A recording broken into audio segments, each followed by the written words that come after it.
Hello అండి అందరికీ. బీరకాయ పెసరపప్పు కర్రీ. పొట్టు తీసేసిన బీరకాయ చక్కగా చిన్న ముక్కలుగా కట్ చేసుకోవాలి.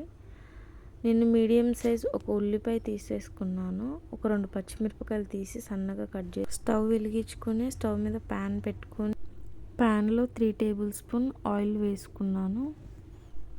బీరకాయ కర్రీకి ఆయిల్ చాలా తక్కువ యూస్ చేసుకోవాలి. నాకు ఈ మోతాదులో సరిపోతుంది. ఈ కర్రీ చిన్నపిల్లలు కూడా చాలా ఇష్టంగా తింటారు. మీరు కూడా ఒకసారి ట్రై చేసి చూడండి.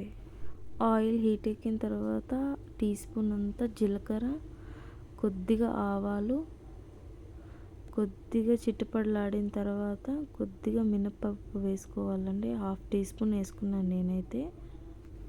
మినపప్పు కొంచెం పచ్చివాసన పోయిన తర్వాత నేను ఒక ఎండుమిరపకాయ తుంచి వేసుకున్నాను. మీరు కావాలంటే 2 యూజ్ చేసుకోవచ్చు. నేను ఒక 2 పచ్చిమిరపకాయలు యాడ్ చేశాను. ముందుగా తరిగి పెట్టుకున్న ఉల్లిపాయలు యాడ్ చేసుకోవాలి అందులో. అలాగే నేను ఒక రెబ్బ కరివేపాకు వేసుకున్నాను. ఈ ఉల్లిపాయ ముక్కలంతా మిక్స్ చేసుకోవాలి. చక్కగా కలుపుకొని నేను ఒక గుప్పెడు పెసరపప్పుని తీసుకొని నానబెట్టేసుకున్నాను. కర్రీలో డైరెక్ట్ వేసేదానికంటే కొంచెం నానబెట్టి వేసుకుంటే కొంచెం ఉడుకుతుందండి. ఇప్పుడు ముందుగా నానబెట్టిన పెసరపప్పు తీసుకొచ్చి మనం వేగిన ఉల్లిపాయలో వేసుకోవాలి. కొంచెం అటు ఇటు కలుపుకొని ఒక 5 నిమిషాలు మూత పెట్టేసి పెట్టుకుంటే చక్కగా ఉడికిపోతుందండి పప్పు. అలాగే మనం సన్నగా తరిగి పెట్టుకున్న బీరకాయ ముక్కలు యాడ్ చేసేసుకోవాలి.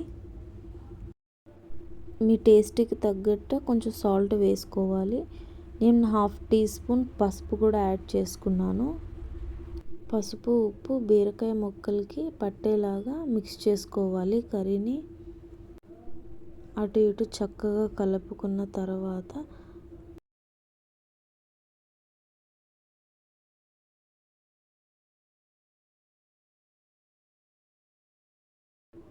పది 15 నిమిషాలు మూత పెట్టేసుకుంటే బీరకాయ అనేది మనకి వాటర్ అనేది బయటికి వదులుతుందండి.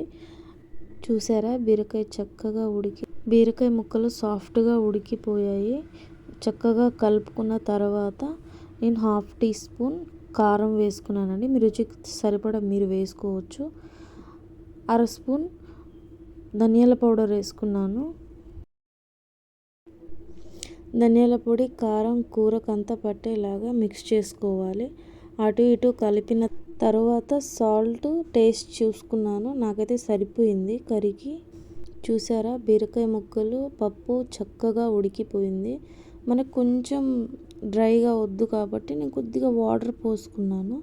మీరు కావాలంటే స్కిప్ చేసేయచ్చు. కొంచెం గ్రేవీ టైప్ ఉంటే బాగుంటుంది కదా అని నేను కొంచెం వాటర్ యాడ్ చేశాను. వాటర్ అంతా కర్రీకి కలిసేలాగా కొంచెం అటు ఇటు కలుపుకున్న తర్వాత నేను ఒక 5 మినిట్స్ మూత పెట్టేసి పెట్టుకున్నానండి. మూత తీసి చూస్తే ఆయిల్ అంతా సపరేట్ అయిపోయింది. నేను కొద్దిగా కొత్తిమీర వేసుకున్నాను. టేస్ట్ బాగుంటుంది కాబట్టి కూర అంతా ఒకసారి కలుపుకోవాలి. కూర అయితే అయిపోయిందండి.